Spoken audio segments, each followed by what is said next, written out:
must have been one of the kindest men I've ever met. He was very quick-witted. He was just a fun person to be around. Alan started his career as a junior high social studies teacher. And then we realized that if we were to have a family, it would take both of us working all the time as teachers. And Alan took the civil service exam and did extremely well.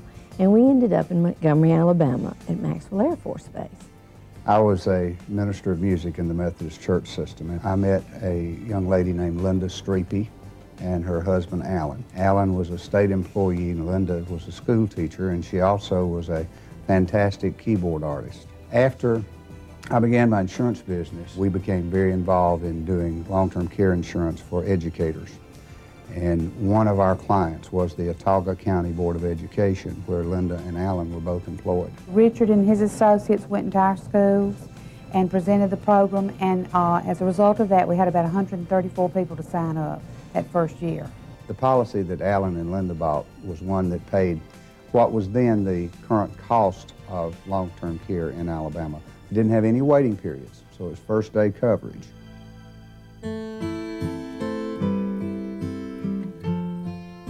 I first started noticing that Alan had a problem when I would ask him to go upstairs and get something for me. And he would get to the top of the stairs and he'd say, "What was it you wanted?" Well, at first, you know, I thought this was just a husband thing about selective memory, and I accused him of it. And finally, one day he said, "No, Linda," he said, "I really can't remember." He must have been about 54 years old, and he was just too young to forget something 2 minutes later. Within a very short period of time, Alan developed what the doctors referred to initially as galloping Alzheimer's. He would become aggressive or angry. He was frustrated. He knew something wasn't right, but he didn't know exactly what it was. It was very frustrating.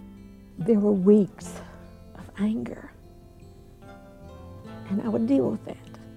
The deterioration was such that in May of one school year, he was teaching school, and in September of that same year, he had to have a full-time caregiver in his home.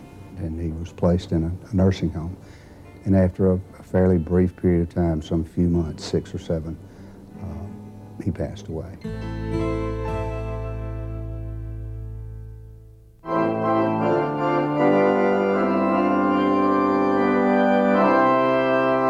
The long-term care health insurance had paid for the caregiver, and when he went into the nursing home, and it started from the first day. 1 out of 2 people over 65 will have to have long-term care of some kind.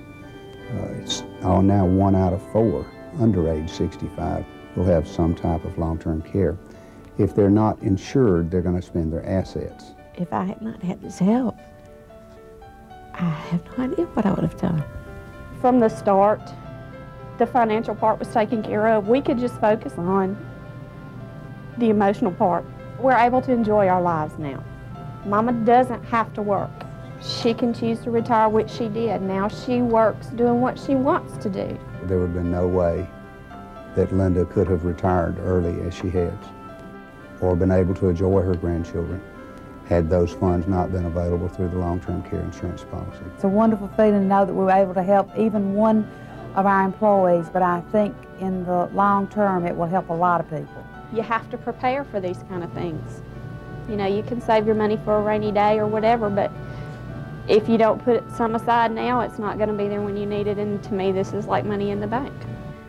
I think Alan is very pleased with the insurance and how things turned out for me.